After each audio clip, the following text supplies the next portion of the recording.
Mr. President, thank you. On February 22nd, 2022, you addressed your country in a nationwide address when the conflict in Ukraine started.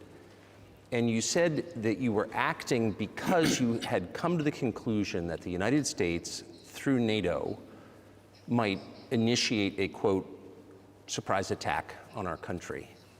And to American ears, that sounds paranoid. Tell us why you believe the United States might strike Russia out of the blue. How did you conclude that? Well, it was not about that the United States wanted to surprisingly strike Russia. I didn't say so. Is it a talk show or is it a formidable, serious talk that we're having? Here's the quote. Thank you. It's a formidable, serious talk. It's a serious talk, okay.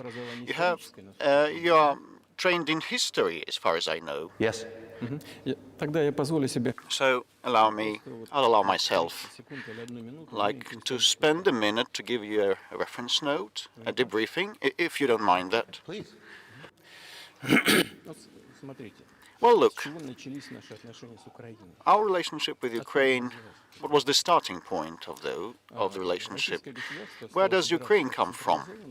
The Russian state became centralized, which was the year of establishment of the Russian state in 862, when, well, there is a city of Novgorod in the northwest of Russia, when they invited Prince Rurik from Scandinavia, from the Vikings, in 862.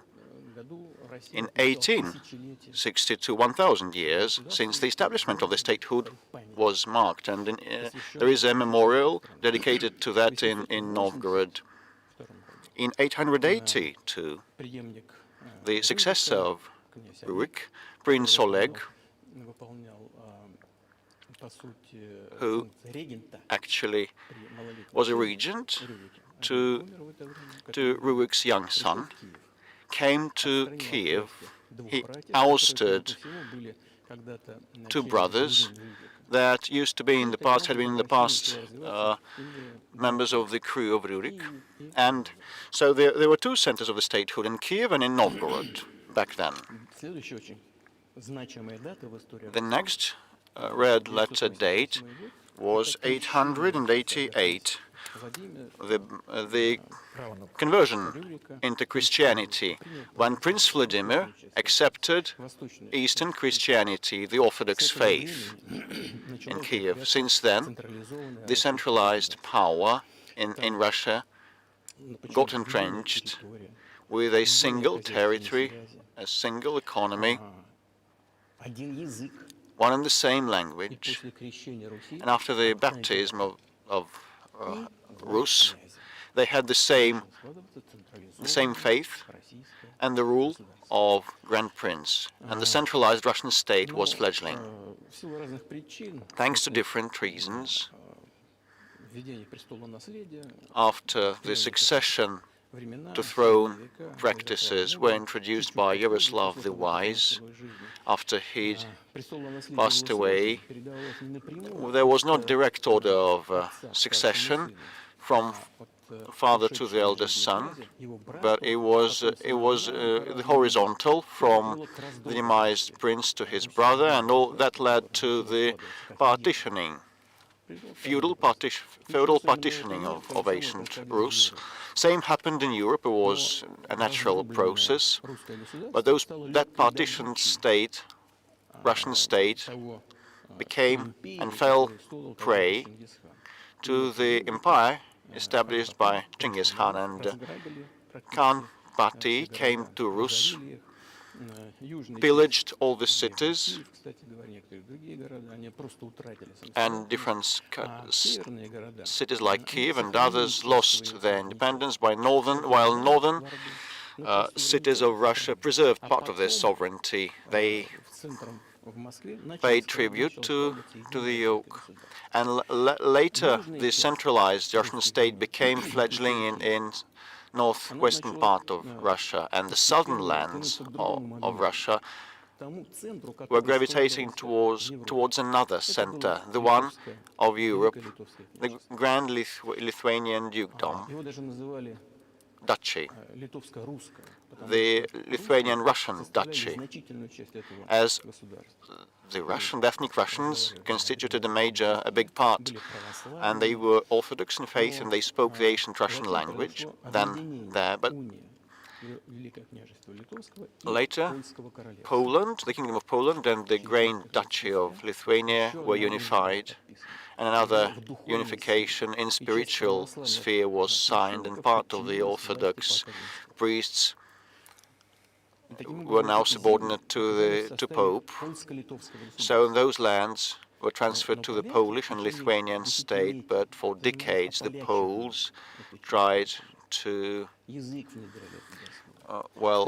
convert those people, those Russians, trying to entrench an idea that those were not specifically and fully Russian, trying to assimilate them.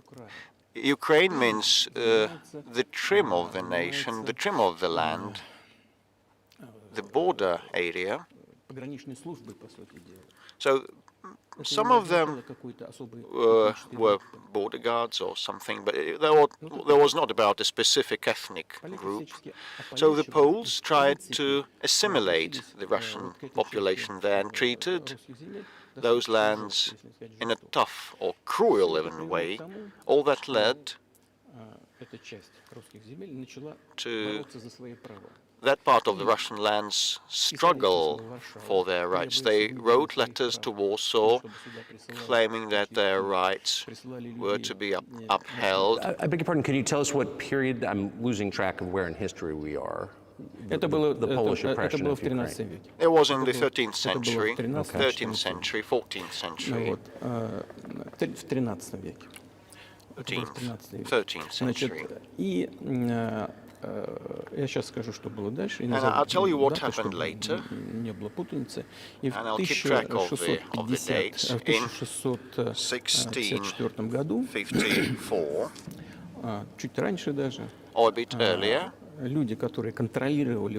people who controlled power in that part of the Russian lands addressed Warsaw, claiming that some Russian ethnicity and Orthodox rulers would be sent to govern them, and Warsaw declined and rejected that, and then they turned to Moscow, so that Moscow would establish its power over them. I'm not inventing things, don't you think?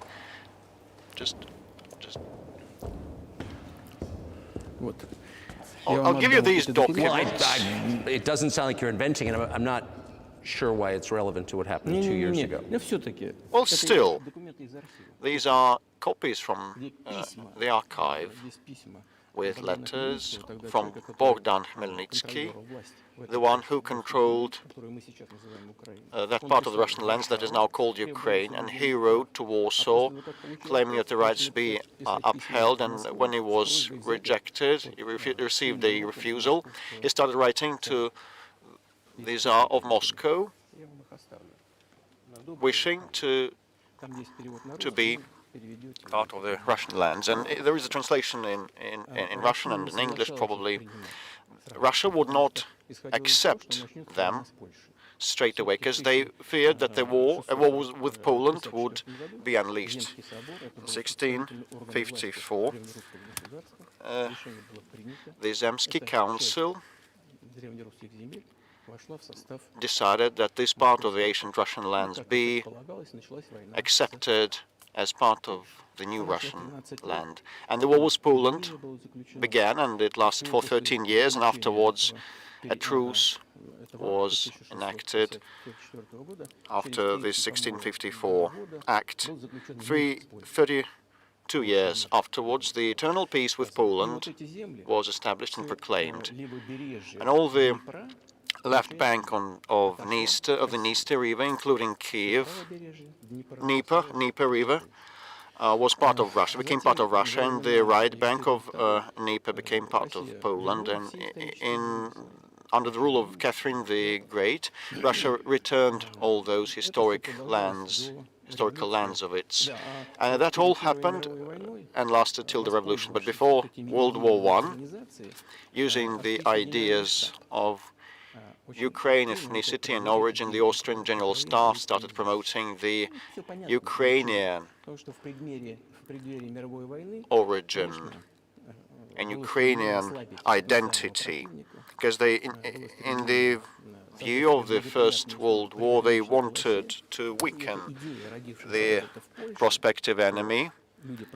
And the idea that had been born in Poland, that those people residing in that territory were not specifically and wholly Russian, was later promoted by the Austrian General Staff, and theorists appeared in the 19th century upholding the independence of Ukraine. They spoke of its need to obtain independence, but all the pillars of the Ukrainian sovereignty, all the proponents, said that Ukraine was to have a very good relationship with Russia. They insisted on that. Well, after the revolution of the 1917 happened, Bolsheviks tried to restore the statehood, and the civil war began, including a standoff with Poland. In 1921, the peace treaty with Poland was proclaimed, and under this treaty, the right bank of Dnieper River once again belonged to Poland. In 1939, after Poland cooperated with Hitler, and they collaborated with Hitler actually. We have all the documents in the archive, and Hitler proposed Poland a peace treaty and a friendship treaty, but he claimed that Poland should give the Danzig corridor back to Germany, and that connected the main part of Germany with East Prussia and Königsberg. And after the First World War, that part of territory was transferred to Poland, and instead of Danzig, the city of Gdansk appeared. It was renamed. So Hitler asked them to give it amicably. They refused, but still they collaborated with Hitler, and they together partitioned Czechoslovakia. You're making a case that Ukraine, certainly parts of Ukraine, eastern Ukraine, is in effect Russia, has been for hundreds of years. Why wouldn't you just take it when you became president 24 years ago? You have nuclear weapons, they don't. If it's actually your land, why did you wait so long? I'll tell you. I'm coming to that. This debriefing is coming to an end, and it might be boring, but it explains many things. How it's relevant. Good. I'm so gratified that you appreciate that. So after, before World War II, Poland did not accept the claims of Hitler, the demands of Hitler, but participated in partitioning of Czechoslovakia, but it did not give the Danzig corridor to Germany. The Poles played too much, and as a result of that, Hitler started the war with them, against them. On the 1st of September 1939, Poland turned uncompromising, and Hitler had to begin with Poland and the USSR. I have read some archives. The USSR behaved in an honest way. The USSR asked Poland's permission to transit their troops through the Polish soil to help Czechoslovakia, but the then Polish foreign minister said that even if Soviet planes would fly over Poland, they would be downed, he said. But that doesn't matter. What matters is that the war began, and Poland fell prey to their own policies against Czechoslovakia. According to the Molotov-Ribbentrop Pact, part of that territory now belongs to Russia, including Western Ukraine. And Russia, that was then named the USSR, came back to its historical lands. And after the victory in the Great Patriotic War, as we call World War II, all those territories were enshrined to belong to the USSR, finally and definitively. And actually, Poland, as a compensation, received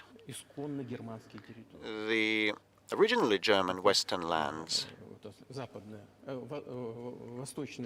the eastern part of Germany, part of the eastern part of Germany, some segments. These are now western lands of Poland, and it once again received the part of the coastline of the Baltic Sea, and the Danzig once again was renamed to become Gdansk. So this is how the whole situation happened, and when the USSR was established in 1922, the Bolsheviks started establishing the USSR, and they established the Soviet Ukrainian Republic that was not existent before, hadn't existed before. And Stalin insisted that those republics would become autonomous entities. Unfortunately, strangely, Lenin insisted that they should have a right to withdraw and pull out of the USSR. And to unknown reasons, he transferred some of the lands to that Soviet Republic of Ukraine that belonged previously to Russia, and that became part of the Ukrainian Soviet Republic, including the Black Sea region that was conquered by Catherine the Great, and it had no historical bearing on Ukraine, had no relations. In 1654, when Ukraine was got reunified with Russia, they were the size of 3 to 4 contemporary regions of Ukraine. In 1654. You obviously have encyclopedic knowledge of this region, but why didn't you make this case for the first 22 years as president that Ukraine wasn't a real country? Yes, the Soviet Ukraine received a great deal of territory that had never belonged to it, including the Black Sea region. Russia received those lands as an outcome of the Russian-Turkish wars, and they were called New Russia or Novorossiya. But that doesn't matter. But actually Lenin, the founder of the Soviet state, gave Ukraine its own territory, and for decades the Ukrainian Soviet Republic was part of the USSR. And to unknown reasons, the Bolsheviks promoted the Ukrainian culture and language. Ukrainization was called, and similar things were done in other Soviet republics. The ethnic profiles of those republics were raised and promoted. This is how Soviet Ukraine was created, and after the Second World War, Ukraine received part of the lands that had belonged to Poland before, and part of the land that had belonged to Hungary and Romania before. So Romania and Hungary were deprived of part of their lands, and these lands were snatched and given to Ukraine, and now they're still part of Ukraine. So in this sense, Ukraine is an artificial state that was established. Hungary has a right to take its land back from Ukraine, and that other nations have a right to go back to their 1654 borders? Well,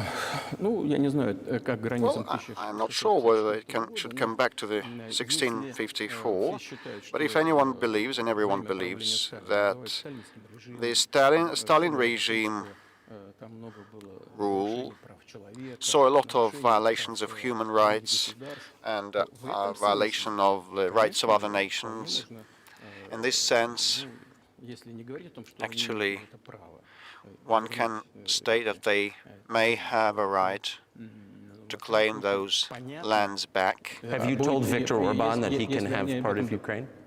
Never. I've never told him. I've never told him. Not a single time. Never.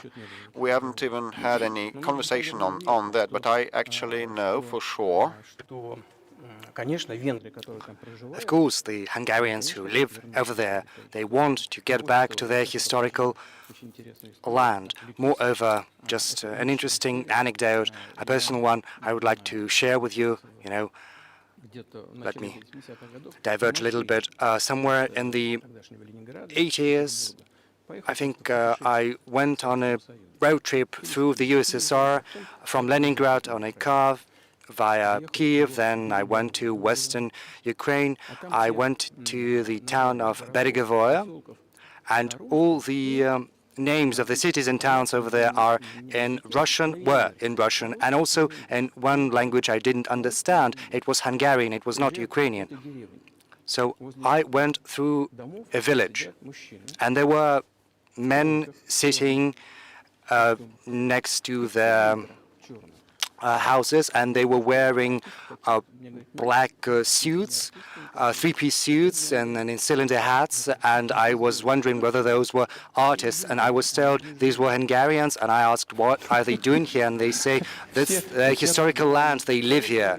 It was during the Soviet times, the 1980s, and they had managed to preserve the Hungarian language, Hungarian names, national attire, and they felt Hungarian, and they were Hungarian. So and there's a lot of that, though. I think many nations are upset about Transylvania as well, as you obviously know. But many nations feel frustrated by the redrawn borders of the wars of the 20th century, and wars going back 1,000 years, the ones that you mentioned. But the fact is that you didn't make this case in public until 2 years ago, February. And in the case that you made, which I read today, you explain at great length that you felt a physical threat from the West in NATO, including potentially a nuclear threat, and that's what got you to move. Is that a fair characterization of what you said?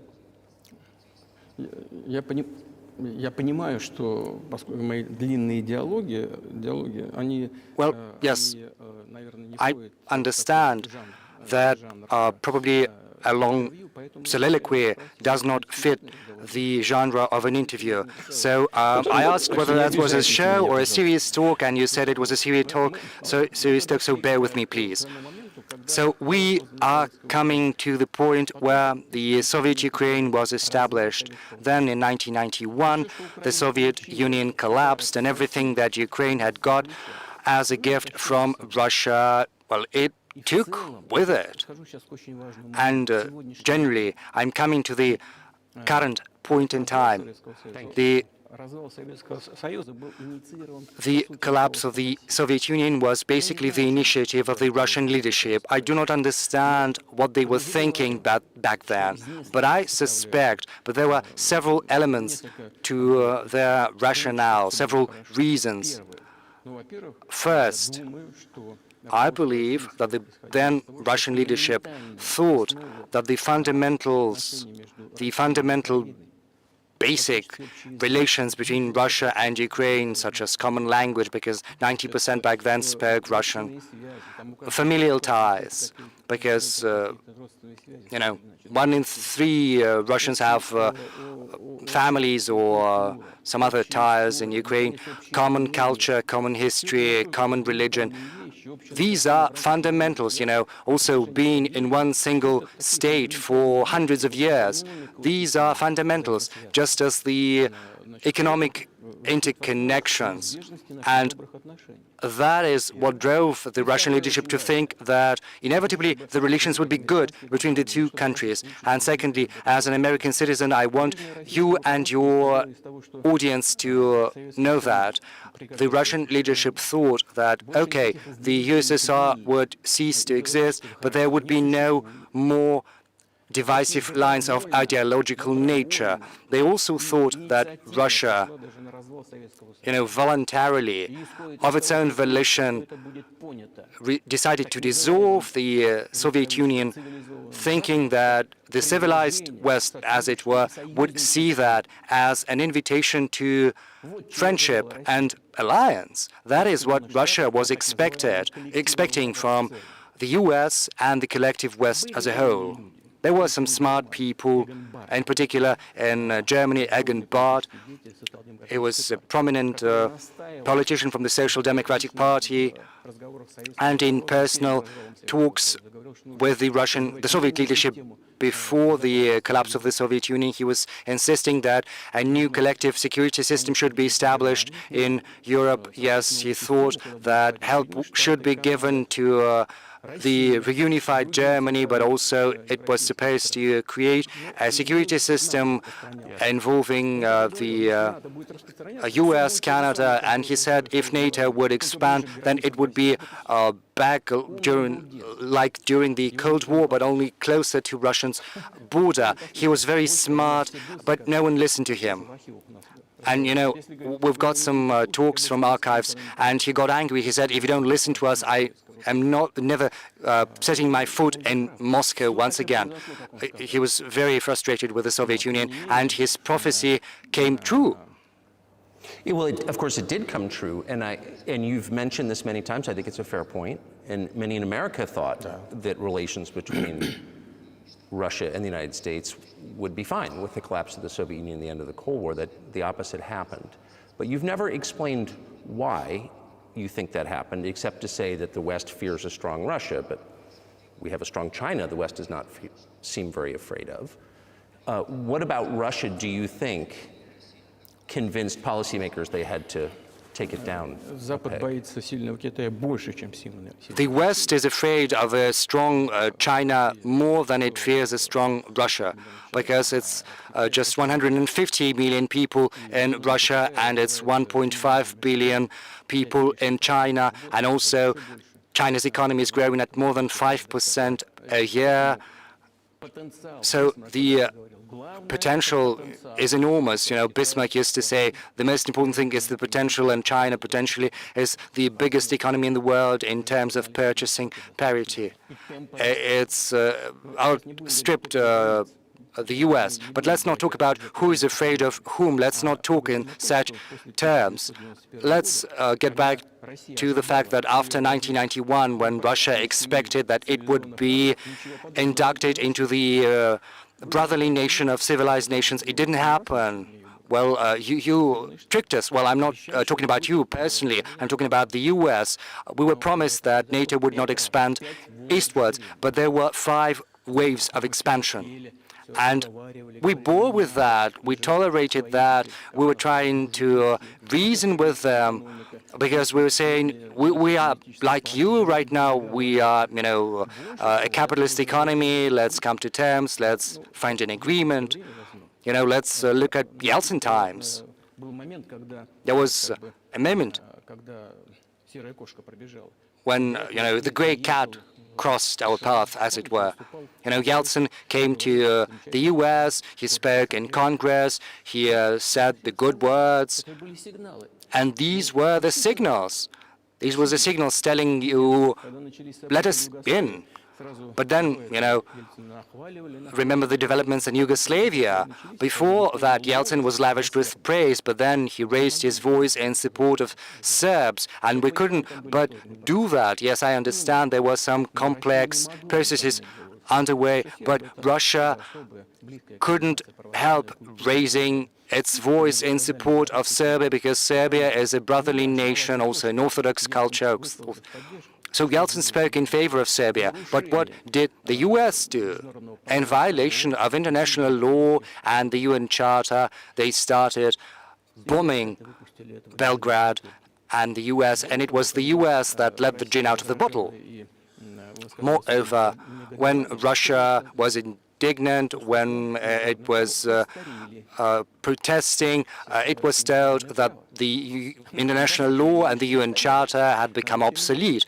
Right now, they are all referring to international law, but back then they were saying that the international law was obsolete. Yes, some things need to be changed, but not in this manner. And then Yeltsin came under heavy criticism. He was accused of alcoholism, of understanding nothing. He understood everything. Okay, I became president in 2000, and I thought, okay, Yugoslavia is a thing of the past. Let's give a shot at rebuilding the relations. Let's reopen the door that Russia had tried to go through. Moreover, I said that publicly, and I can reiterate, there was a meeting here in the Kremlin with the outgoing President of the US, Bill Clinton.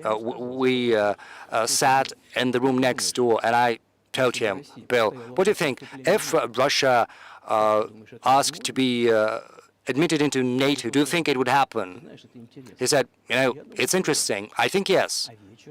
But in the evening, when we had another meeting for dinner, he said, I've talked to my team, no, not going to happen, not now.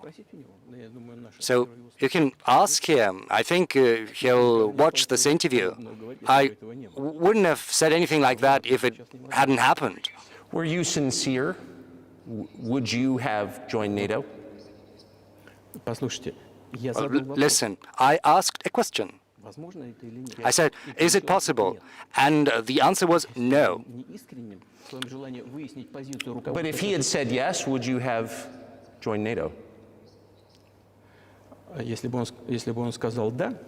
he'd said yes, then the process of rapprochement would have commenced, and it might have happened in the end if there were some sincere wish on this side of our partners, but it didn't happen. Okay. Why do you think that is? Just to get to motive. I know you're clearly bitter about it. I understand. But why do you think the West rebuffed you then? Why the hostility? Why did the end of the Cold War not fix the relationship? What motivates this from your point of view? You said that I feel bitter because of that rebuffal. No, that's not bitterness. I'm just stating the facts. Because, we're not bride and groom.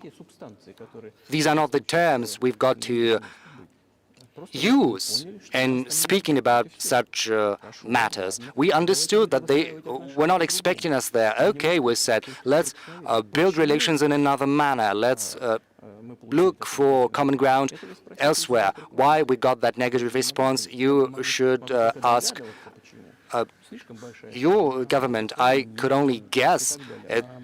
We would be too big of a country with its own opinion. Well, I saw how NATO solves and settles matters. Just an example I would like to cite, it applies to Ukraine. The US says something and all the rest just tune in and they follow and they wake.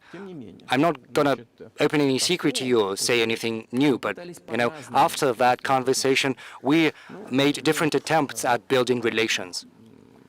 Just to cite an example, during the events in the Middle East and Iraq, we were building our relations with the US in a very prudent, cautious manner.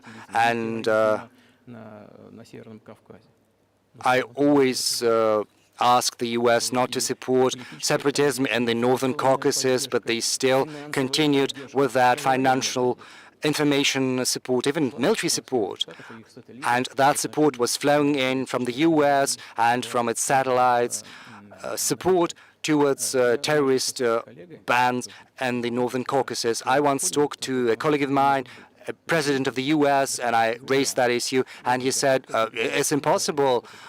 He said, do you have proof? And I said, yes, I have proof, and I gave that proof to him.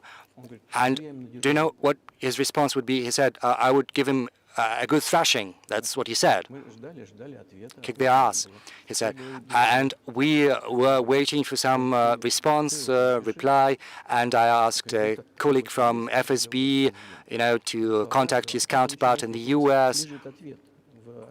And we've got the response, basically, from the CIA and the archives. And the response goes as follows. So, yes, we have worked with the opposition forces in Russia, and we think it is the right thing to do, and we will continue doing that. Just ridiculous. We understood that no serious conversation could be... Forces in opposition to you. So you're saying the CIA is trying to overthrow your government? Well, of course, in that particular case, what they meant were the separatists, the terrorists that were fighting us in the northern Caucasus. That is who they called the opposition. That's the second moment. Another one, another aspect, also very important. I'm talking about the setting up of the U.S. ABM system, the very beginning of that. We long tried to persuade them not to do that. I got an invitation from Bush Sr. He invited me to visit his place on the ocean, and we had a very serious conversation with President Bush, with his team. So I proposed the following. I said, the US, Russia, and Europe should set up a joint shared ABM system against the threats against our security.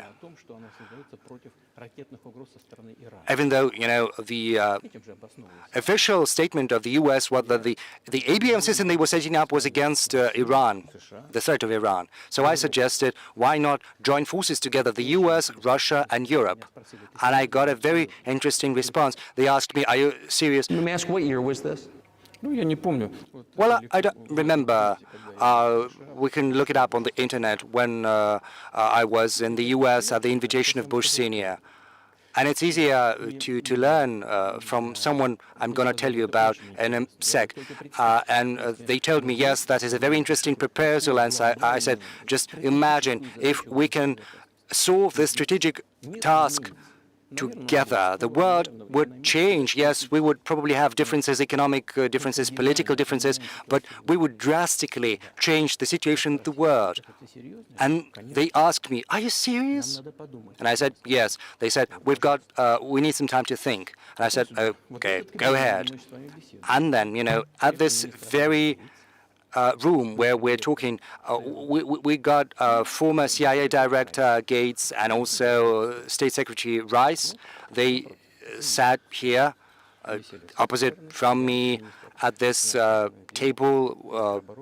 We had Defense Minister, Foreign Minister, and the guests said, yes, we've thought about that, but we disagree.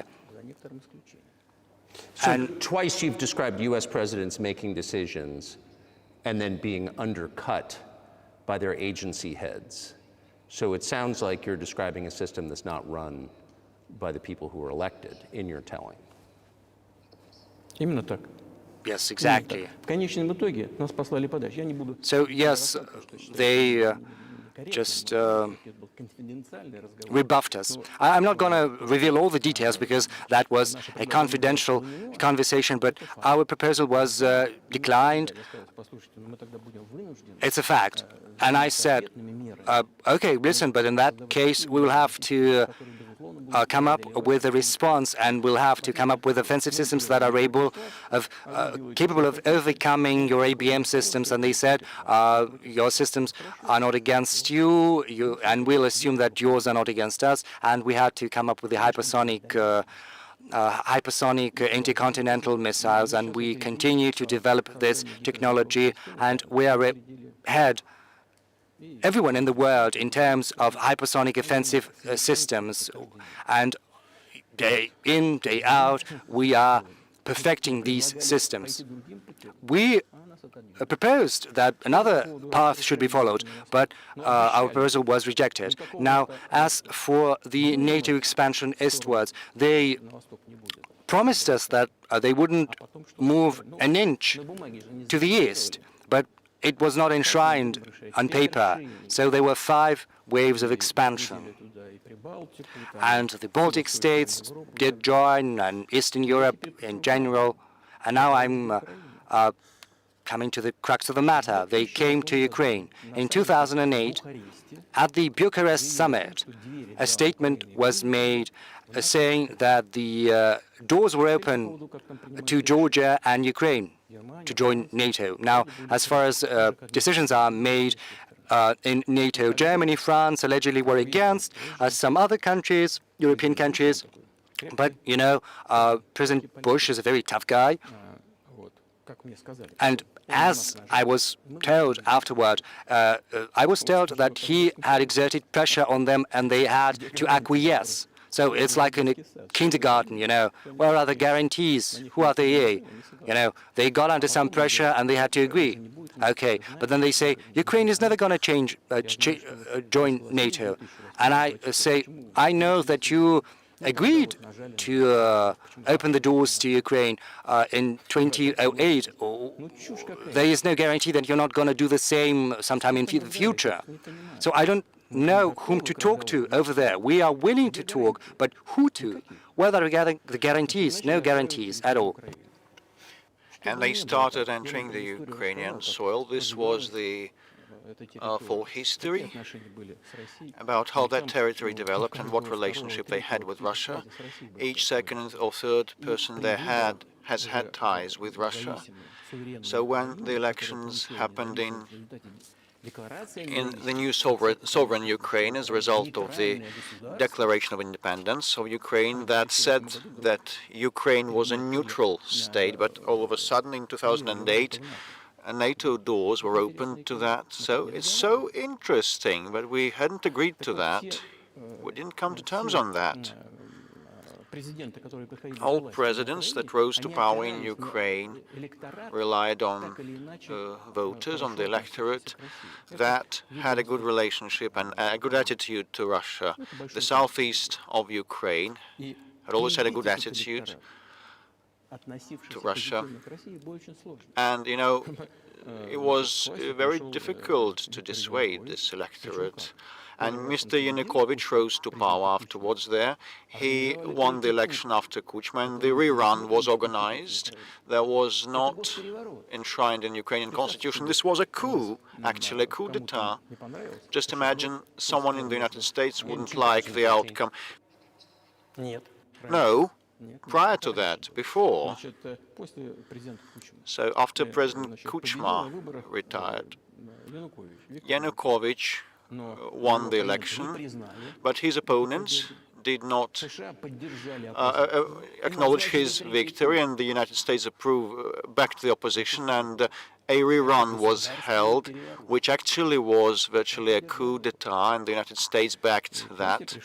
And as a result of this rerun, like fancy someone doesn't like the outcome of the American election and a rerun happens that is not enshrined in the American Constitution. So Viktor Yushchenko rose to power in Ukraine. He was a pro-Western politician. Well, anyway, we established some working contacts with him. He came to visit us and we went to Kiev. We had meetings informally also. Well, let them be pro-Western, okay? Let them do what they want. They should have their own domestic developments independently. After he ruled that country, things deteriorated there, and as a result, Yanukovych once again came to power.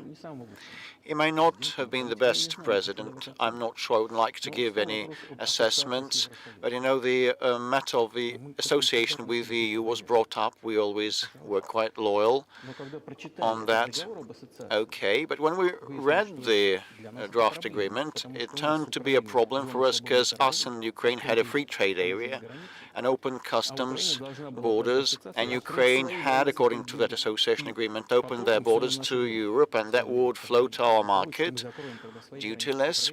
And then we said we'll close our borders with Ukraine, our customs.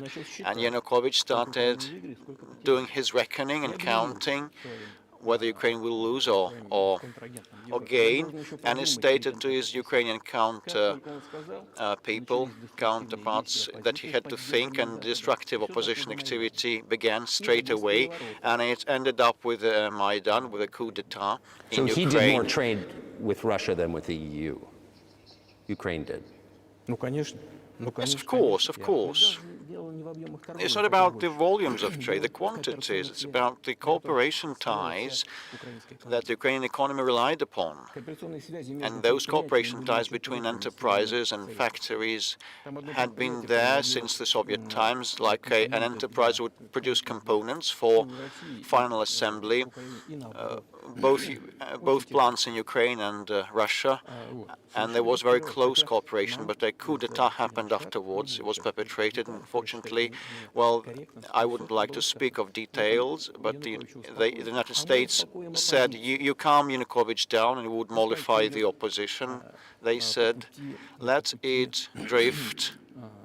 They said, towards a political settlement. We said, okay, we are in agreement with that, let it be so. And Yanukovych checked to apply for armed forces or police, while the armed opposition in Kyiv perpetrated a coup d'etat. How can I reckon that and assess that? Who are you? I asked the United States. With the backing of whom? With the backing of CIA.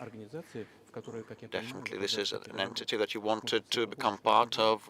Thanks goodness you were not accepted. Although it's a serious entity. My ex-counterparts, I worked in the first office, main directorate of the Soviet intelligence service, and they were our opponents.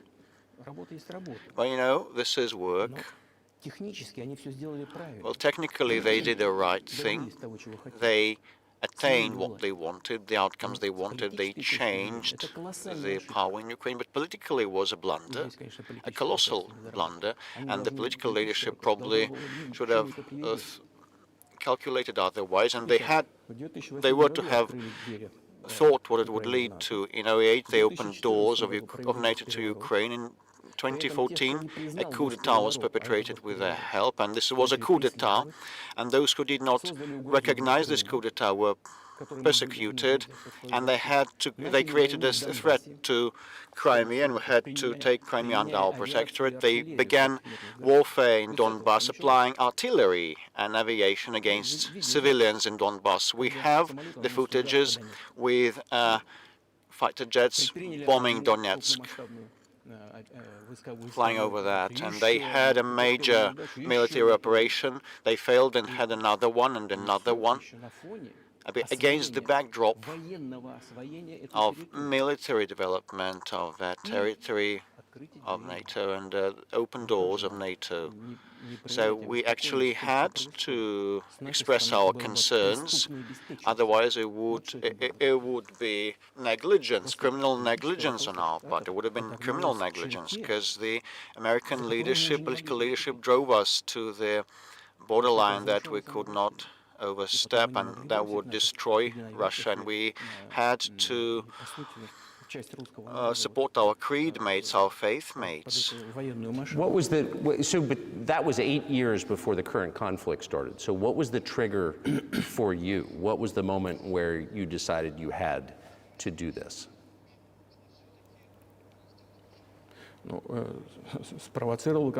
Well, the trigger originally, the trigger was the coup d'etat in Ukraine, and representatives of 3 European nations came then, Germany, Poland and France, and they acted as guarantors of the agreement subscribed between Yanukovych and the opposition, and they put their signatures as guarantors. Despite that, the opposition perpetrated that coup, and these countries pretended they were not the guarantors. They were oblivious, and they threw it to the dustbin. And I'm not sure whether there is any knowledge in the United States about the guarantors and this agreement between opposition and the Yanukovych government.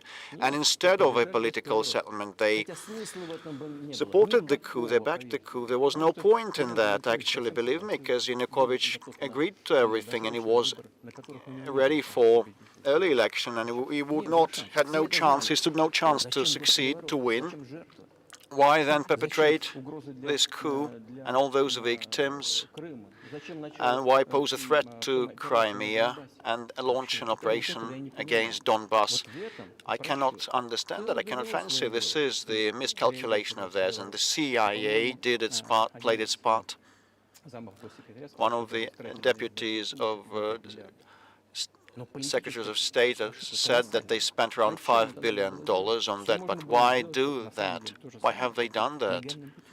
It could have been done legally, legitimately, and without the loss of Crimea for them. And we wouldn't stir a finger. We wouldn't have stirred a finger had there not happened the developments, the bloody developments on Maidan. We back then agreed that after the collapse of the USSR, the borders would be as agreed, as stated, but we never agreed to an expansion of NATO or that Ukraine would become part of NATO. We never conceded and accepted that there would be NATO military bases there without any talks with us. We kept begging for decades, don't do this, don't do that. This actually acted as a trigger to the recent development, and with respect to the recent development, the leadership of Ukraine stated they would not abide by the Minsk Accords that were signed after the developments of 2014 in Minsk, with a plan laid out for peaceful settlement in Donbass. And the today's Ukrainian leadership, their foreign minister and other officials and president said they didn't like a thing about the Minsk package of measures, and they would not stick to them. And the former leaders of France and Germany said that around a year ago, said in public, worldwide, that they had signed that agreement, but they had not been going to execute, to fulfill that. You know, they pulled our leg. Was there anyone for you to talk to? Did you call a U.S. President, Secretary of State, and say, if you keep militarizing Ukraine with NATO forces, this is going to we're going to act? We kept telling them that. We kept telling them that. We addressed the American leadership and the European leaders, claiming that it be stopped immediately and the Minsk Accords were to be executed. It was our requirement, our demand. I was ready to fulfill, to honor. This is not an easy thing for Ukraine, with lots of autonomy for Donbass. But I was positive. It was my sincere belief that if we would persuade those people living in Donbass to come back to the Ukrainian statehood, and they had to be persuaded, the wounds would heal, I was sure, and sooner or later, gradually, that part of the Ukrainian territory would fit back into the overall frame of reference of Ukraine, and pensions and allowances would be paid once again. But no one wanted that in Ukraine. They wanted to act with the help of military force only. And it ended up with this situation, and they stated in Ukraine we would not fulfill the package of measures, and they started the war back in 2014. And our goal, our aim, is to stop this war. We did not begin, we didn't launch it back in 2014. We're now trying to stop that. I mean, have you achieved your aims? No, at this point of time we have not, because one of the goals is the denazification, to denazify Ukraine. I mean, the prohibition of neo-Nazi movements in Ukraine. This is one of the issues that we discussed, that was brought up during negotiations in Istanbul last year, at the outset of last year. Upon our initiative, it was concluded, as the Europeans told us, that The context had to be established and provided for the final definitive signature of documents. And my colleagues in France and Germany told me, just imagine how are they going to sign this at gunpoint? You should move your troops, pull your troops back from Kiev. As soon as we pulled our troops back from the Kiev region, all of a sudden, straight away, our Ukrainian counterparts, our negotiators, threw all their accords and wasted them into the dustbin, and they got ready for a long-standing standoff and opposition, military opposition, with the help of the United States. This is how things develop. So, but what is, pardon my ignorance, what is denazification? What would that mean? What is Well, I'm coming to that. It is a very important question, a pertinent. Denazification, after the start of its independence, after they obtained the independence, Ukraine started looking for its identity, and it could not invent anything better than putting ahead of anything else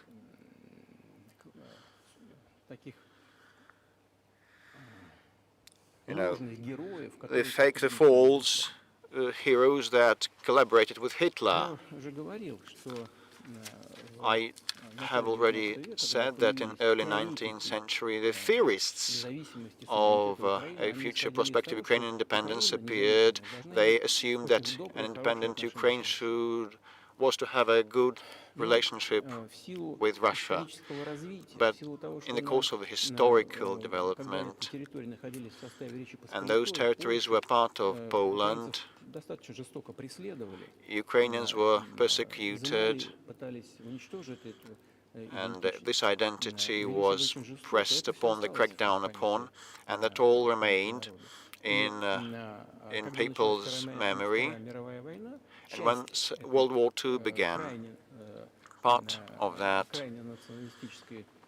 far right or far nationalist elite began to collaborate with Hitler, thinking that Hitler would bring them freedom. And the German troops, the SS troops, did the filthiest part of the job to eliminate Poles and Jews, and they did it with the hands of the collaborators, of those collaborators, and that massacre of the Poles and the Jews, of Russians, happened as a result. It was led by Bandera, Shushkevich, and other characters well known. And those people are now presented as national heroes, and they kept telling everybody that, nationalism is existent in other countries. There are sprouts, definitely, but, they're trampled upon in many countries, but not in Ukraine.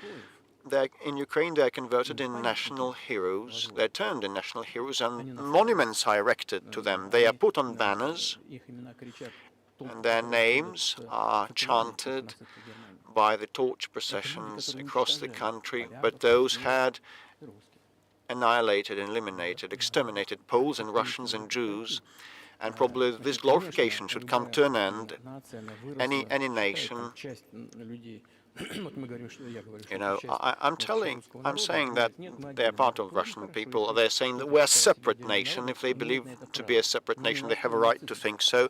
Not, however, building upon the Nazi ideology. Like, look at the French president. Would you be satisfied with the territory that you have now? Let me conclude the previous thought. You asked me about neo-Nazism and denazification. So, like, the Ukrainian president came to visit Canada. It is well known, but it is hushed in the West, and they introduced a person to the Canadian Parliament, and that person, as the Speaker of the Canadian Parliament said, that this person waged warfare against Russians during World War II, And who were those who waged war against Russians? Hitler and his collaborators. And it turned out that he was part of the SS troops. He personally killed and slaughtered the Russians and the Poles. And the SS troops made out of Ukrainian nationalists did the dirty and filthy job. And the Ukrainian president rose together with the rest of Parliament of Canada, and he applauded this person. How can you imagine? How can you fancy that? And he is a Jew by ethnicity. Really, my question is, what do you do about it? I mean, Hitler's been dead for 80 years. Nazi Germany no longer exists. And so, true. And so, I think what you're saying is you want to extinguish or at least control Ukrainian nationalism. But how? How do you do that? Just listen to me. Your question is very intricate. May I speak up and say my true opinion? Will you not take offense? Of course. It is a tricky but a nasty question. You've been saying that Hitler is gone for 80 years, but actually his cause is with us, and the people that exterminated Jews, Poles and Russians are still alive, and a president, the current president of today's Ukraine, gives this person a round of applause in Canadian Parliament, a standing ovation. Can we say that we eradicated this ideology altogether if we see such manifestations today? This is what I mean to be denazification. We should get rid of these people that bring this practice and theory to life, trying to preserve that. This is what denazification is about. Right. My question was a little more specific. It was, of course, not a defense of Nazis, neo or otherwise. It was a practical question. You don't control the entire country. You don't control Kiev. You don't seem like you want to. So how do you eliminate a culture or an ideology or feelings or a view of history in a country that you don't control? What do you do about that?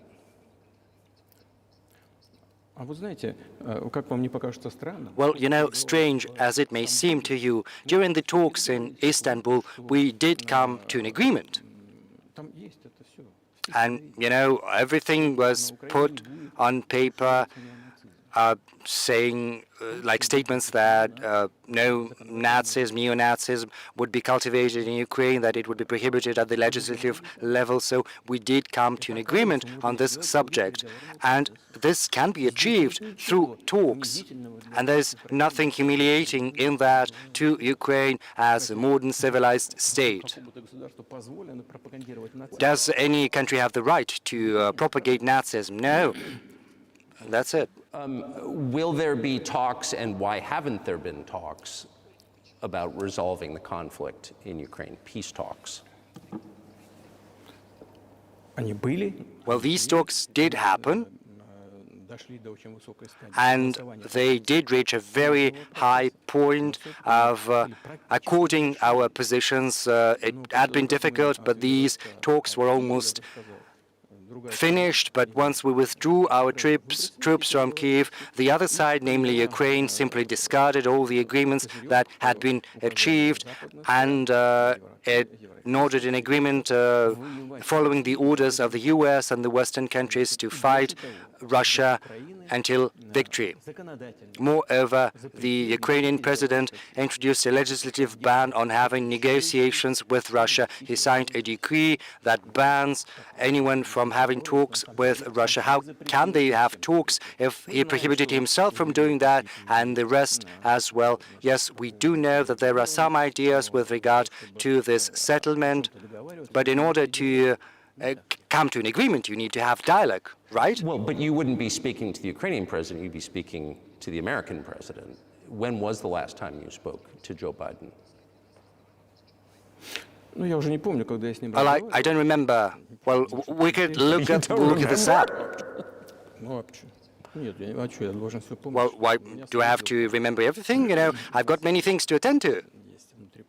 Well, he's funding the war that you're fighting, so I would think that would be memorable. Well, yes, he does fund that. When did that happen? The last time I spoke to him was before the beginning of the special military operation. Incidentally, I'm not going to go into details, but back then I told him, I said, I think you're making a mistake of historical proportions in supporting what is currently happening over there. I told him that, and I had said that to him on multiple occasions. What did he say? Well, you should ask him, please. It's easier for you because you are a citizen of the US. You can go there and, ask him. I think it would be wrong, improper for me. Since before February of 2022. No, we haven't spoken. We do have some contacts. Incidentally, you remember I told you about my proposal on working together on setting up a joint ABM system. Yes. Well, you can ask all of them because all of them luckily are very healthy and all alive, and the former president and Condoleezza and Mr. Gates, I think, and the current director of CIA, Mr. Burns. Back then he was ambassador to Russia, and I think he was very successful at what he was doing, and they were all witnesses to these conversations. You can ask them. And if you're interested in to know what President Biden responded to my words, you should ask him. I'm definitely interested, but from the outside, it seems like this could devolve or evolve into something that brings the entire world into conflict and could initiate a nuclear launch. And so why don't you just call Biden and say, let's work this out? Solve this how? Solve what? Because everything actually is very simple. We've got contacts at the level of different agencies, and I'm going to tell you what we're trying to, what kinds of signals we are sending to them. And what we're saying is, if you want this over, you have to stop the supplies of weaponry, and everything is going to end in several weeks, and then we can agree on the terms. It's as easy as that. So no need to call for that. And what message did you get back? Well, asking them for that, for what? Because yes, they are gonna supply this and this weaponry to Ukraine, and well, we're not afraid. Okay, do that. Do you think NATO is worried about this becoming a global war or a nuclear conflict? Well, anyway, they're talking about that, and they're trying to intimidate their own population using an alleged, made-up Russian threat. And still, thinking people and analysts, those who work in politics, understand full well that this threat is simply fabricated. They're trying to fuel the Russian threat. What you're referring to is a Russian invasion of Poland, Latvia, expansionist behavior. Can you imagine a scenario where you sent Russian troops to Poland? In only one case, if Poland decides, if it invades Russia, because we have no interests in Poland or in Latvia, so why do that? We have no interests, only threats. Well, the argument, I know you know this, is that, well, he invaded Ukraine, he has territorial aims across the continent, and you're saying unequivocally you don't.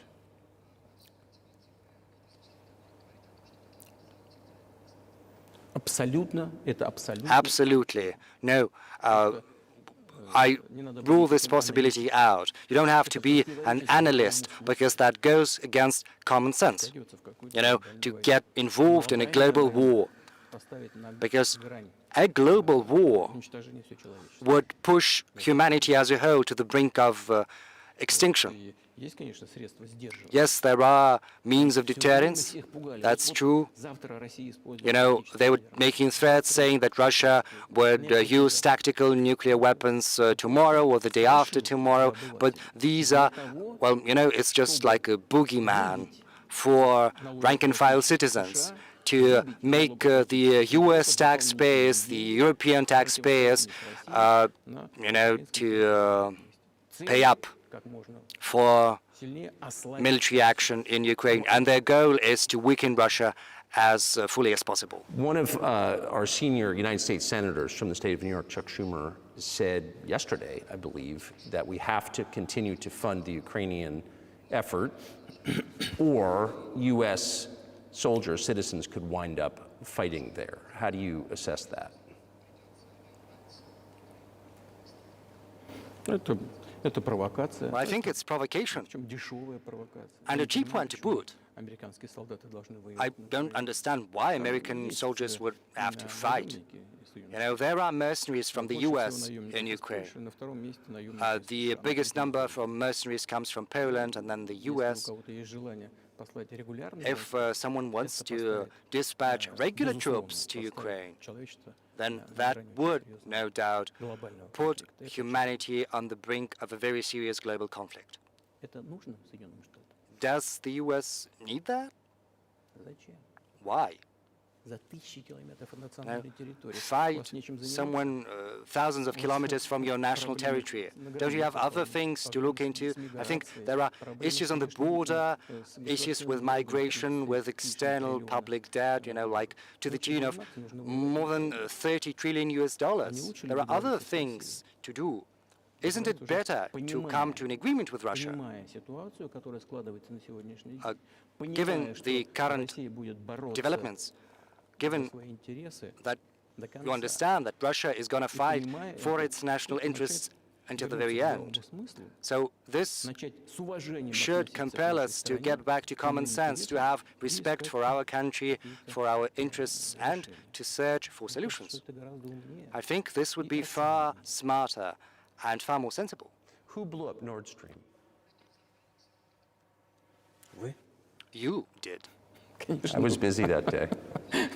Nate, do you have I did not blow up Nord Stream. Thank you, though. Well, personally, you might have an alibi, but CIA doesn't have one. Do you have evidence that NATO or the CIA did it? Well, you know, I'm not going to go into detail, but as they say, you know, you've got to search for someone who had interest in that.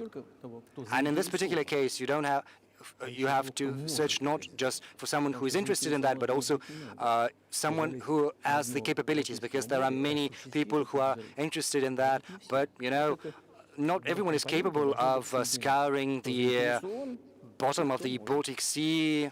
But I'm confused. I mean, that's the biggest act of industrial terrorism ever, and it's the largest emission of CO2 in history. Okay, so if you had evidence, and presumably given your security services, your intel services, you would, that NATO, the US, CIA, the West, did this, why wouldn't you present it and win a propaganda victory? Well, it's very difficult, you know, to achieve a propaganda victory, because the US controls all the global media. And as far as many European media are concerned, the end beneficiary in many cases are American funds, foundations. So, you know, getting mired in that, well, this is one avenue to pursue, but, you know, it can turn out to be very expensive. And moreover, we might reveal our own sources of information without securing the end result. The whole world understands what happened, and even the American analysts speak about that publicly. But here's a question you may be able to answer. You worked in Germany, famously. The Germans clearly know that their NATO partner did this. But and it damaged their economy greatly. It may never recover. Why are they being silent about it? That's very confusing to me. Why wouldn't the Germans say something about it? Ну, меня это тоже удивляет. Well, Меня тоже I'm удивляет. Но as confused as you are, руководство не but the current German leadership национальными интересами, is not guided by national interests. интересами What it's guided by Запада. is the interests of the collective West. Трудно объяснить Otherwise, логику их it would be very difficult to explain the rationale for their action or omission to act.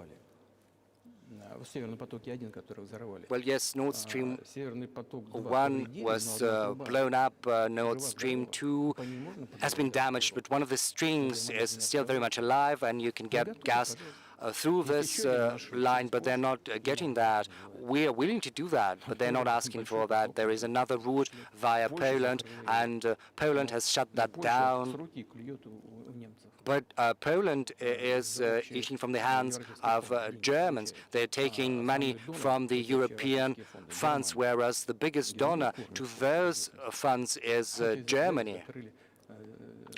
But Poland has shut down the pipeline leading to Germany. Why did they do that? I do not understand. Or let's have a look at Ukraine. Germany is the second biggest donor after the US in terms of financial aid provided to Ukraine. Through Ukraine, there are two gas pipelines, so why wouldn't they take one of the gas pipelines? They could ask Ukraine to open that up, and they would get gas from Russia. So the Germans are giving them money, giving them weapons, so they could ask for gas from Russia in response, because otherwise they have to pay triple price for LNG. And it brings down the competitiveness of the German economy. And they're giving money to Ukraine, and they could ask in recompense, for some economic support like gas. So you should ask them why they're doing what they're doing. These are incompetent people. Well, maybe the world is breaking into two hemispheres, one with cheap energy, the other without. And I want to ask you that. If we're now a multipolar world, obviously we are, can you describe the blocks of alliances? Who is in each side, do you think? Well, you are saying the world is being split into two hemispheres. It's our brain that it's divided into hemispheres. One hemisphere is responsible for one field of action, the other is more creative, but still it's one brain, it's one head, and the world should be one, should be united. Security should be together, should be common, shared. It shouldn't be security just for the golden billion. And only if it's one world, then the world is going to be predictable and stable. And as long as the head is split into two, it's a disease, and a grave one too. And right now the world is suffering from this grave disease. But I think to a large extent, thanks to sincere and honest journalism, we will be able to overcome that disease. Well, let's just give one example, the US dollar, which has kind of united the world in a lot of ways, maybe not to your advantage, but certainly to ours. Is that going away as the reserve currency, the universally accepted currency? How have sanctions, do you think, changed the dollar's place in the world? Well, I think this is one of the gravest strategic mistakes committed by the U.S. leadership, using the U.S. dollar as an instrument for foreign political confrontation, because dollar was the cornerstone of American prosperity and power, and everyone understands and understood that, because however many dollars you've printed, they go around the world. Inflation is at a minimum, I don't know, 3% or so, 4%, which is an acceptable level for the US. And you can print as many US dollars as you like. Because the public debt of the US is testimony to that. But be that as it may, dollar is still the cornerstone of American power across the world. But once the US leadership decided to use the US dollar as an instrument for foreign policy confrontation, once they did that, they dealt a blow to the American power. I would be loath to, use for better words that are improper, but it is a very grave mistake. Look, even the American allies decrease their dollar reserves. They are starting to search for ways to shield themselves, because if the U.S. applies restrictive measures to certain countries, such as freezing assets or restrictions on transactions, then it is a very grave signal to the whole world. What did happen in Russia? Until 2022, around 80% of Russian foreign trade transactions were carried out in US dollars. And US dollar accounted for about 50% of our transactions with third countries. Whereas currently this figure has been brought down to 13% or so. But we were not the ones to prohibit the use of US dollars. This was not our goal. It was the US decision to restrict our transactions in dollars, which is absurd, especially from the point of view of the interests of the US taxpayers, because this decision has dealt a blow to the American economy, undermining the American power across the world.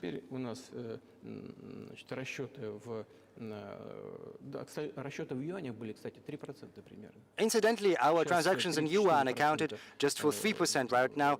We've gone up to 30% in transactions in rubles and 34% in yuan, in renminbi.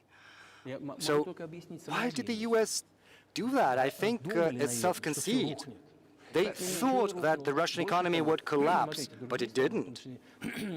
Moreover, look at the other oil-producing countries. They are doing the same thing. They are following our suit. They start to pay for oil in renminbi.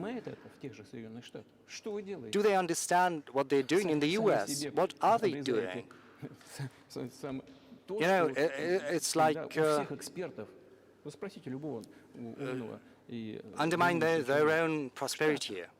Ask anyone who is the thinking person in the U.S. I think that's a fair assessment. The question is what comes next, and maybe you trade one colonial power for another, much less sentimental and forgiving colonial power. I mean, is the BRICS, for example, in danger of being completely dominated by the Chinese economy in a way that's not good for their sovereignty? Do you worry about that?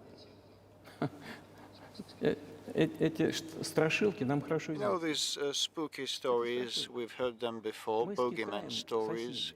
China and us are neighbors. And, you cannot choose neighbors or relatives. We share a border with them, 1,000 kilometers. This is number one. Number two, we're used to one another. We've been around for centuries.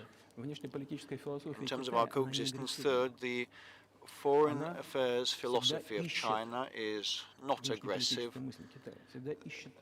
Their main tenets are about searching for compromise, for a trade-off, and we can see that. And the next point is as follows, and I try to lay it out mildly, in mild language, where I said that the volume of cooperation and trade with China keeps growing, while the pace of the growth of China's cooperation with Europe is higher, outpacing the cooperation with Russia. Just ask the Europeans, are they not afraid of being exposed to China?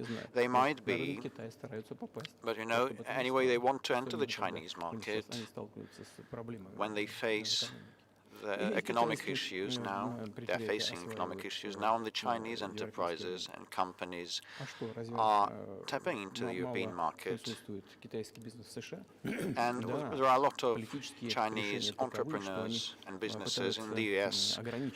Well, the policies are to the effect of confining They are damaging themselves, actually.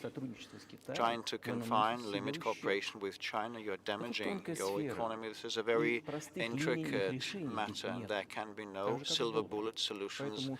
As also regards the dollar, well, with respect to the legitimate from the perspective of the UN Charter sanctions, one should have a second thought whether to make such decisions or not. So you said a moment ago that the world would be a lot better if it weren't broken into competing alliances, if there was cooperation globally. One of the reasons you don't have that is because the current American administration is dead set against you. Do you think if there were a new administration after Joe Biden that you would be able to reestablish communication with the US government? Or does it not matter who the president is? Сейчас скажу, но чтобы закончить предыдущий вопрос. Let me finish the previous thought. We have $200 billion. This is the target of myself and my friend, that of my friends Xi Jinping, the president of China. We want to reach $200 billion of mutual trade, and we have smashed that. We have exceeded that. We have around $230 billion of bilateral trade, and the Chinese statistics say that it's around $140 billion. And what is important is that it is a well-balanced type of mutual trade, mutually complementary in energy and scientific solutions and technological solutions and other things. It's well balanced in an equilibrium. With respect to BRICS, by and large, Russia has assumed the presidency there since the start of the year. And, you know, BRICS countries are powerhouse economies rapidly developing. Oh, I hope my memory wouldn't let me down. In 1992, the G7 countries' proportion in global economy equaled around 47%. In 1992, in 2022, it slumped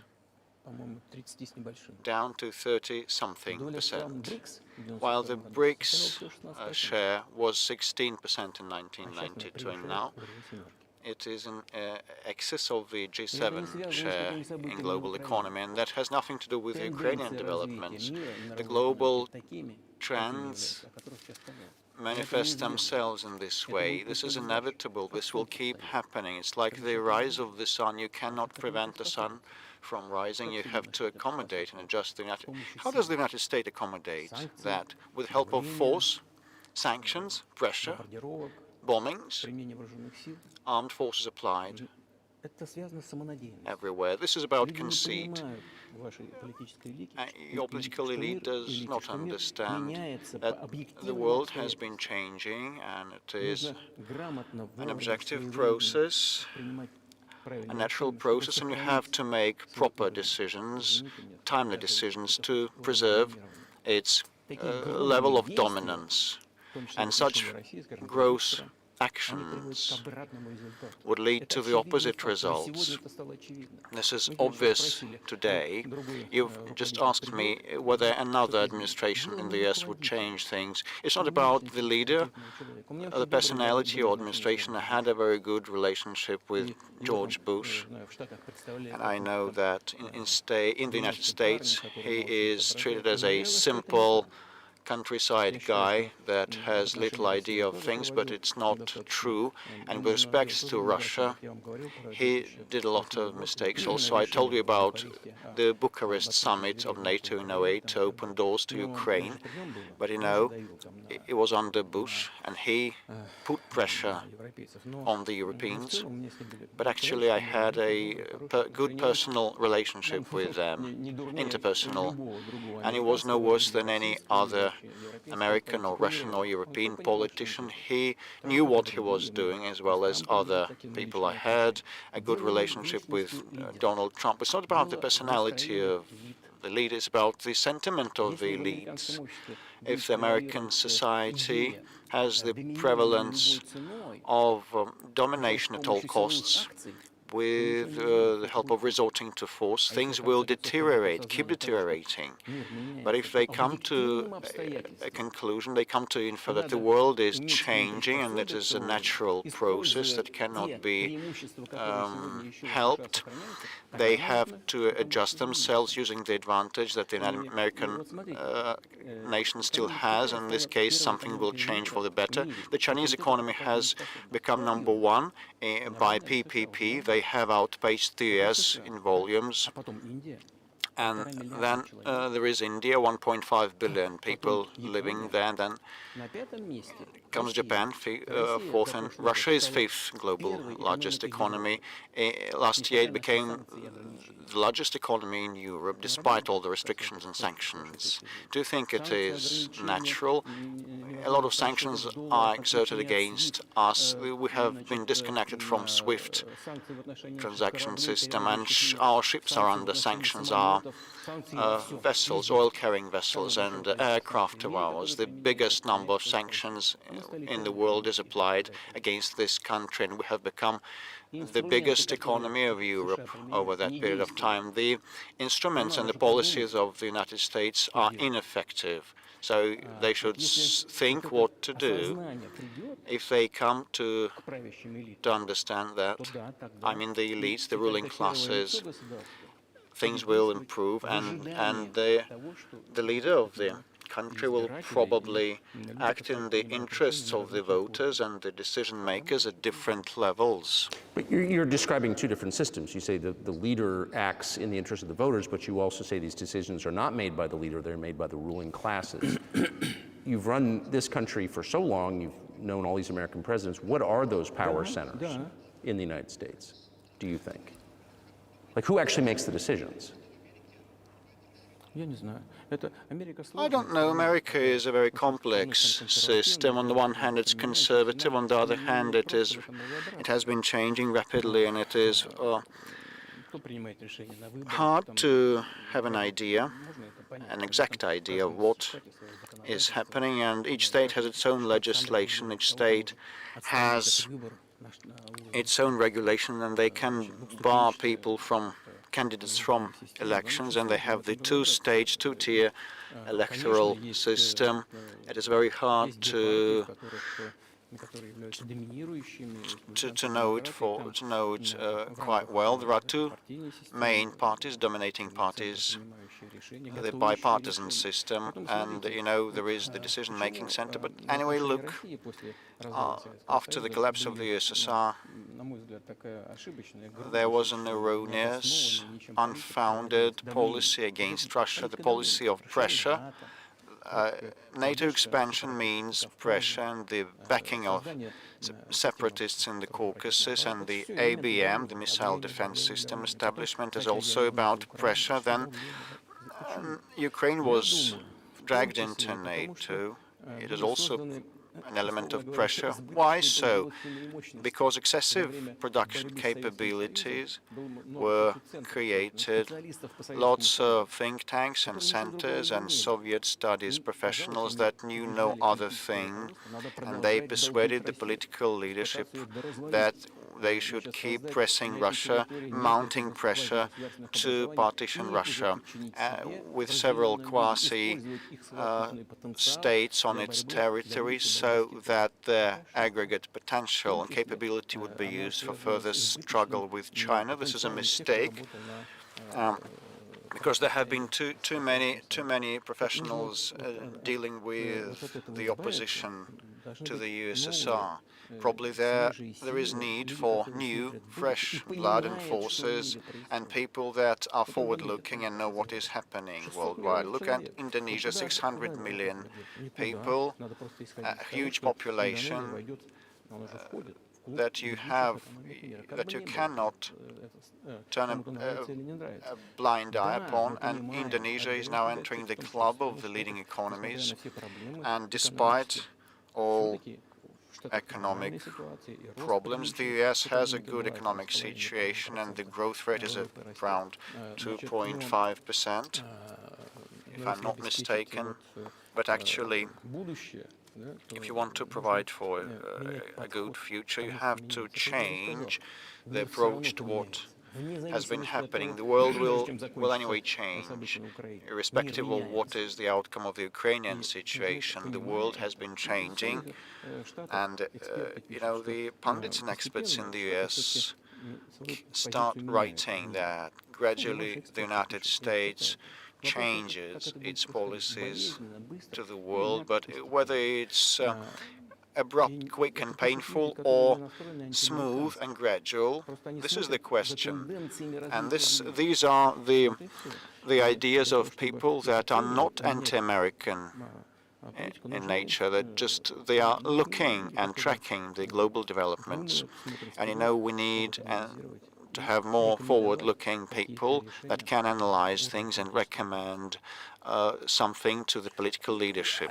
I just have to ask, you've said clearly that NATO expansion eastward is a violation of the promise you all were made in 1990. It's a threat to your country. Right before you sent troops into Ukraine, the Vice President of the United States went to the Munich Security Conference and encouraged the President of Ukraine to join NATO. Do you think that was an effort to provoke you into military action?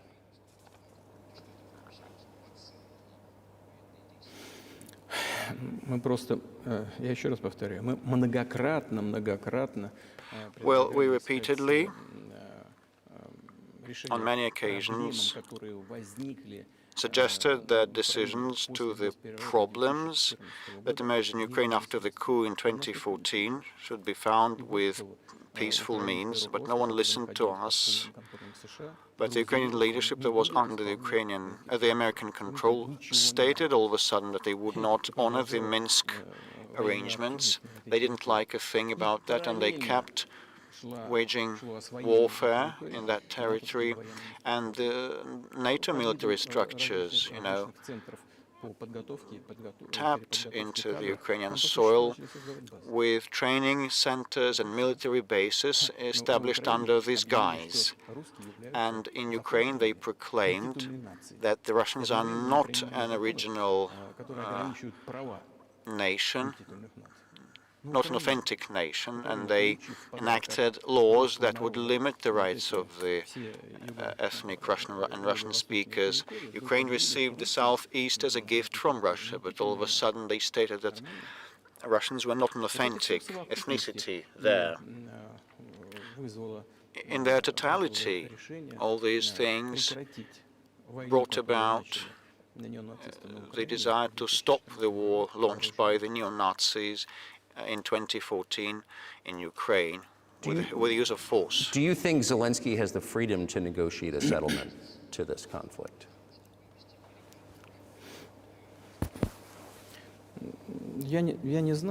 I do not know the details. I can hardly judge, but I probably think he has. Well, his father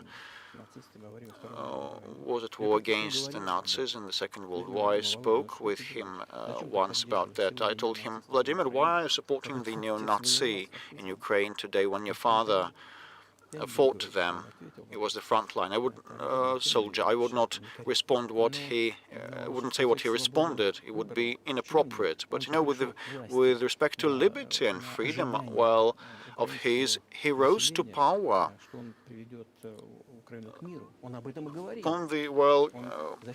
With the help of the Ukrainian expectations that he would bring peace to Ukraine. This is why he had a landslide victory.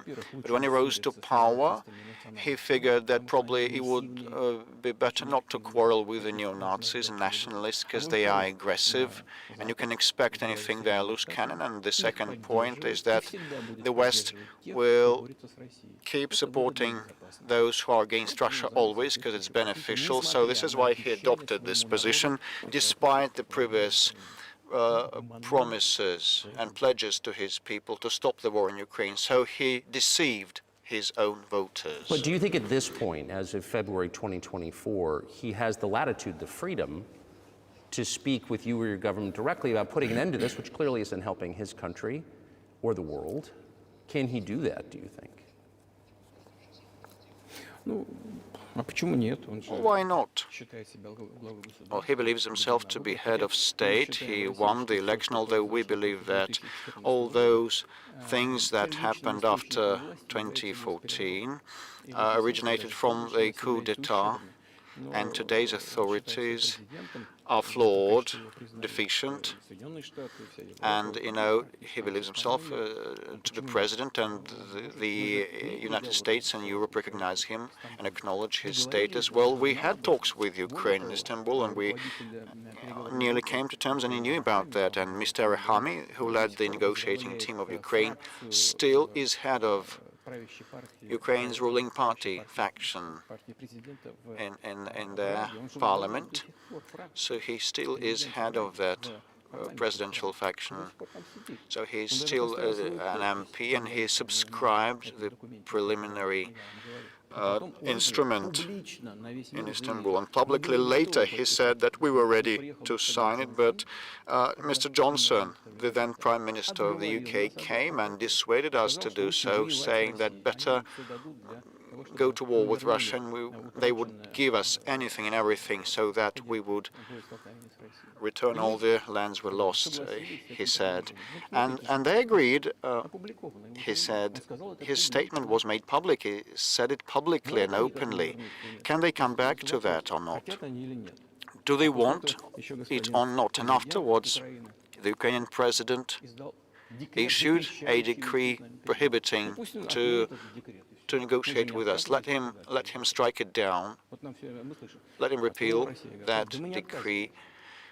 Whether Russia is ready, we hear these questions, but we do not decline to talk. Let him abandon and repeal this decree. And the fact that they obeyed the persuasion of the former UK Prime Minister Johnson is ridiculous and very sad, I think, altogether. As Mr. Arahami has said a year and a half ago, we could stop the warfare, but actually the British persuaded us not to do so, and we turned it down. Where is Mr. Johnson now? And the war is ongoing. That's a good question. Where do you think he is, and why did he do that? Hell knows. This was a mainstream idea. Everybody was delusioned that Russia could be defeated at the battlefield. This was about self-assurance, conceit, and very few reason, very little reason. This was with the whole heart, but with little reasoning. You've described the connection between Russia and Ukraine. You've described Russia itself a couple of times as orthodox. That's central to your understanding of Russia. You've said you're orthodox.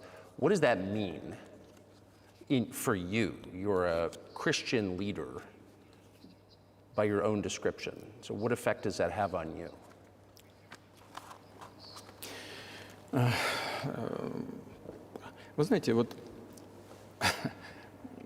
Well, you know, as I mentioned previously, in 988, Prince Vladimir underwent baptism, as his grandmother Olga had done, and then his armed troops also got converted, and then other Russians converted into Orthodox Christianity.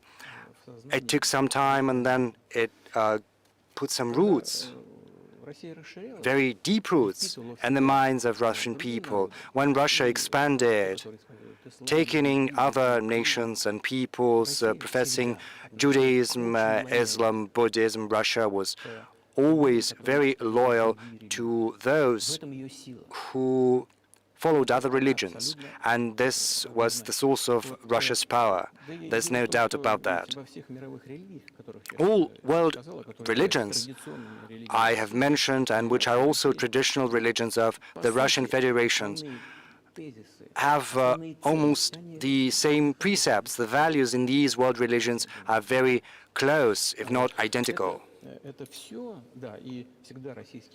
And the Russian authorities have always cherished the culture and the religions of peoples admitted into the fold of the Russian state, which served as the cornerstone of security and stability of the Russian nation, of the Russian people, because all peoples, almost all peoples living here, view Russia as their motherland.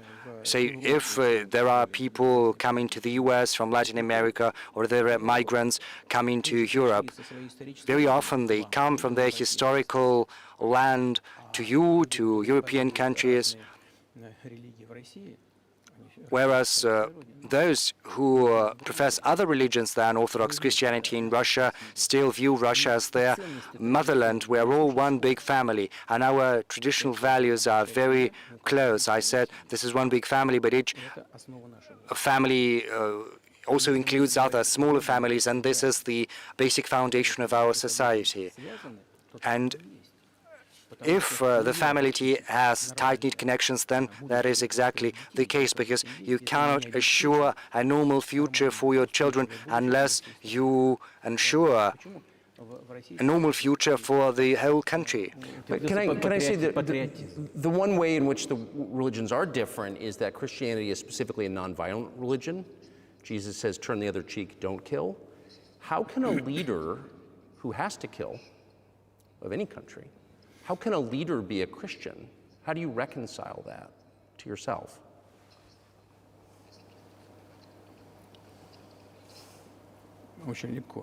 Well, it's easier to reconcile if you need to protect yourself, your family, your country. We have not attacked anyone. What was the starting point of the developments in Ukraine? The starting point was the coup d'etat, as well as the flare-up of violence in Donbass. And we are protecting ourselves, our people, our country, and our future. As far as religion in general is concerned, the thing is, it does not manifest mostly externally. It's not just about going to church every day and kneeling to the ground. Religion resides within your heart. This is our culture. It's very human-oriented.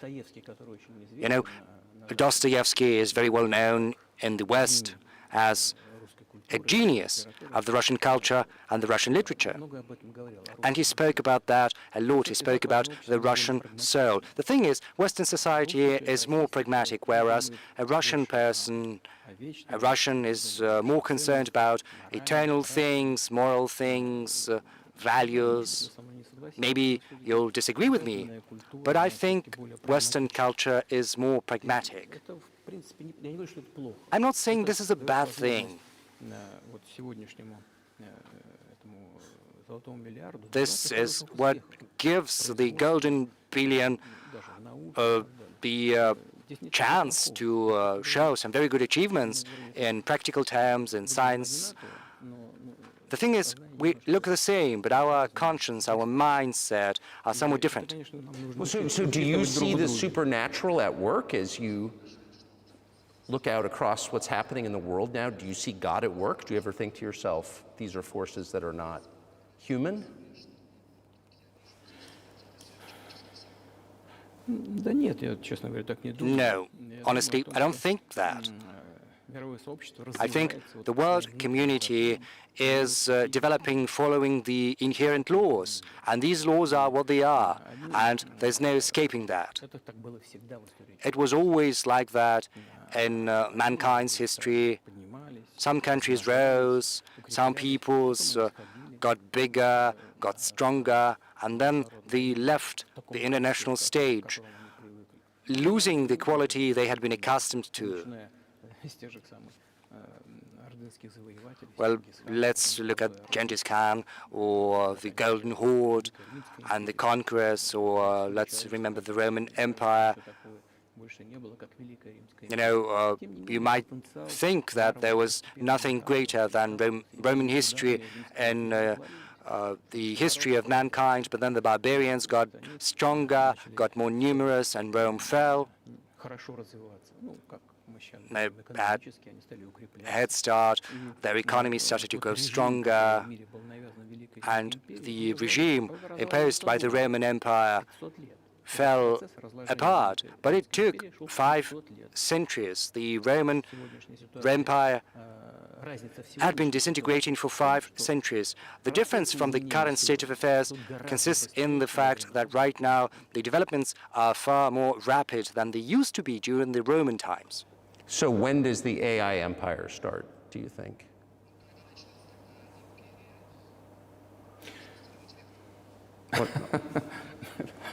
У меня все в более сложные вопросы. You're asking increasingly more complicated questions.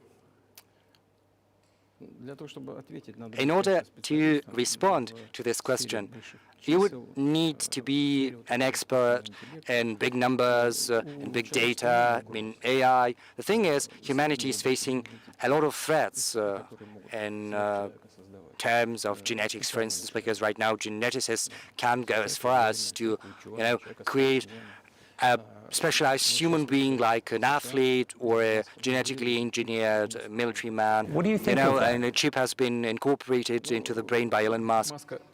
Я думаю, что Маска остановить невозможно. Well, I think there's no stopping Elon Musk. He's going to do what he thinks he needs to do. But you need, I don't know, to find some common ground with him. You have to search for ways to persuade him. I think he's a smart person, and you've got to, come to an agreement, come to terms with him. This process needs to be formalized and subjected to certain rules. Humanity has to give some thought to what's going to happen to humanity due to the new developments in genetics or in AI. You can forecast what's going to happen in a more or less accurate fashion. But once humanity felt an existential threat coming from nuclear weapons, back then all countries who possessed such weapons decided to come to terms with one another because they understood that nuclear weaponry could drive humanity to extinction. So once an understanding comes that unbridled development of AI or genetics or other fields, which cannot be stemmed, you can't stop them. Research is going to continue, as it was impossible to, prevent powder from being used. And once humanity understands that the threat comes from these fields, then the time will come to an agreement on an interstate basis, intergovernmental basis, on how to regulate these fields. I appreciate all the time you've given us. I just got to ask you one last question, and that's about someone who's very famous in the United States, probably not here, Evan Gershkovich, who's the Wall Street Journal reporter. He's 32, and he's been in prison for almost a year. This is a huge story in the United States, and I just want to ask you directly, without getting into the details of it or your version of what happened, if as a sign of your decency, you would be willing to release him to us and we'll bring him back to the United States.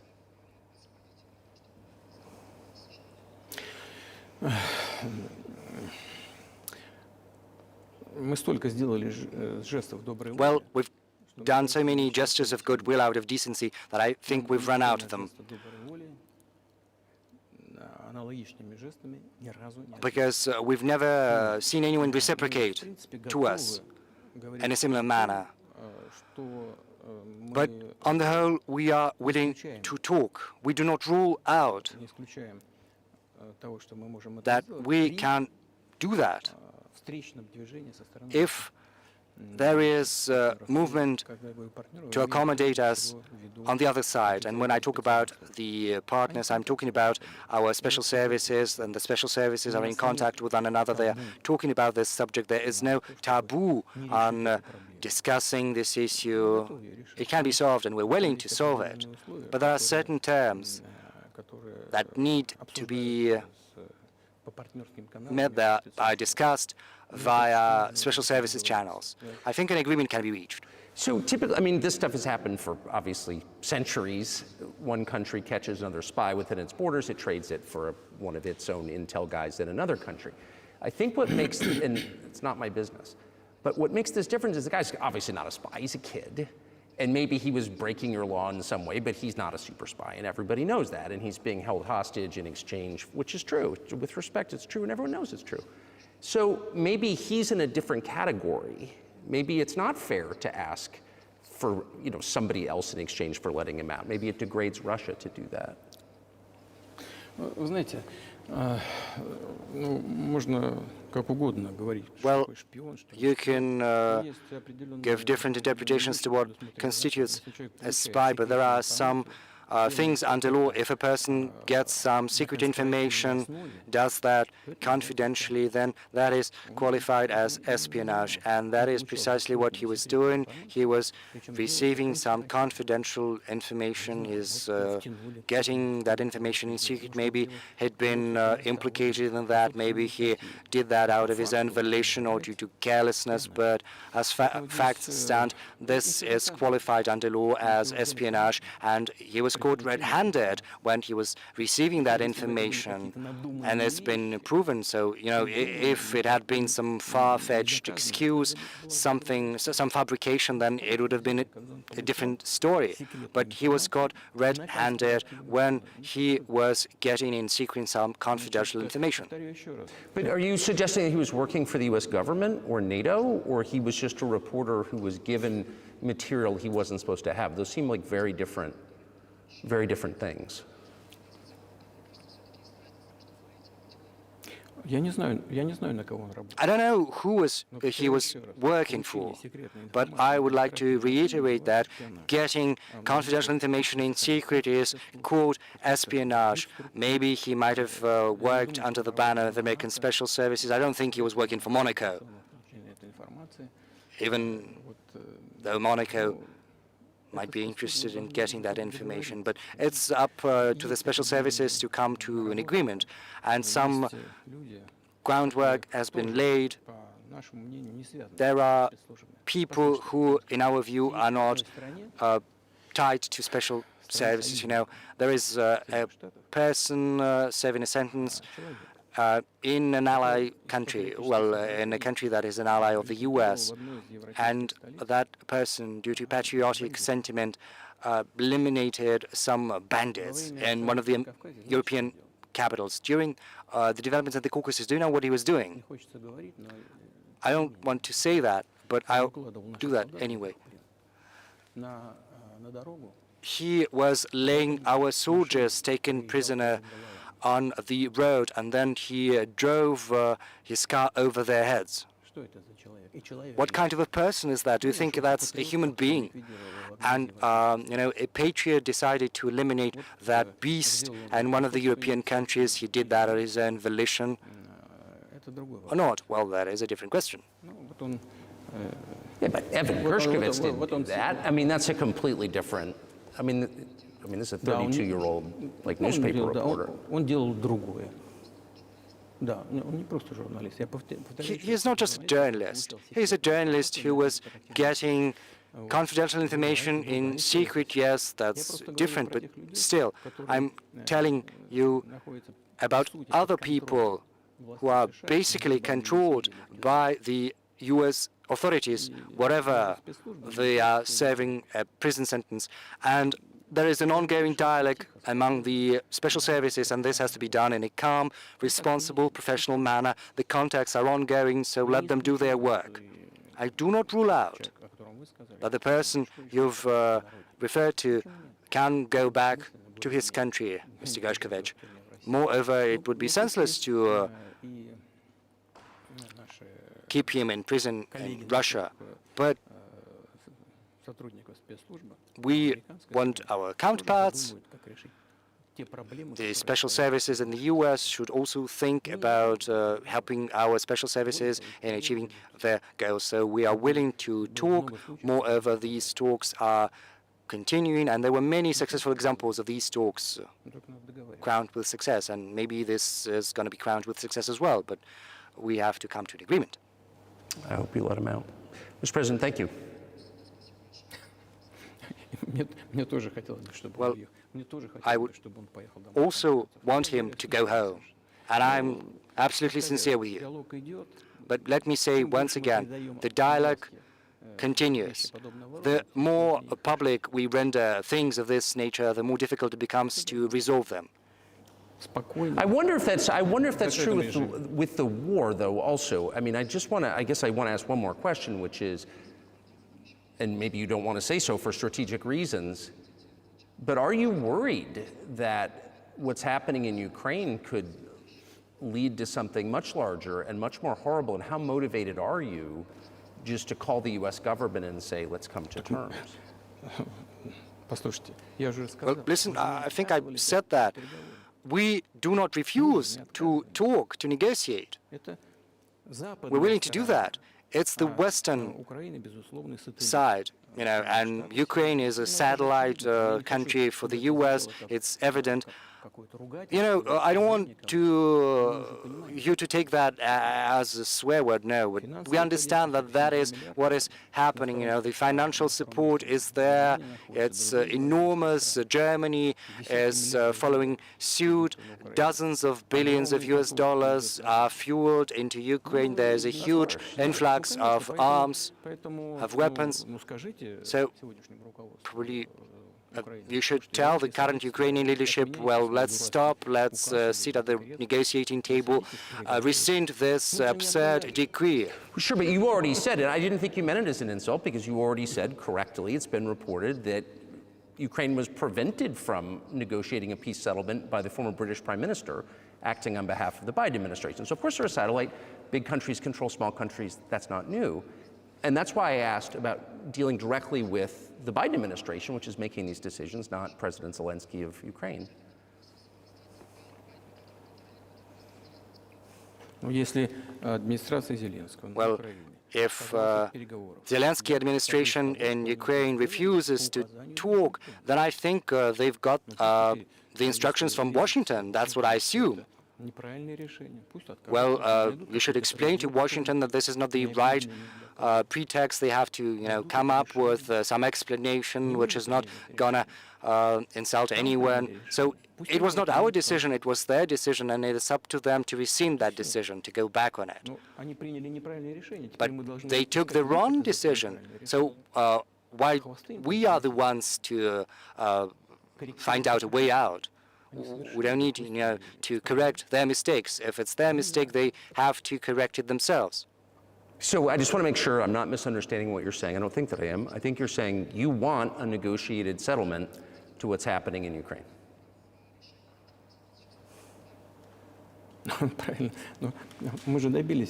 Right, and we were there. There was a very huge document which we prepared in Istanbul, and it was initialed by the head of the Ukrainian delegation. He opposed his signature to the document, and we published some of the provisions. He put his signature, and he said they were willing to sign it, and the war would have been over 18 months ago, but Prime Minister Johnson came, and he dissuaded us, and we missed that chance. Yes, it's a mistake, but let them get back to that. It's as simple as that. Why do we need to bother ourselves and correct others' mistakes?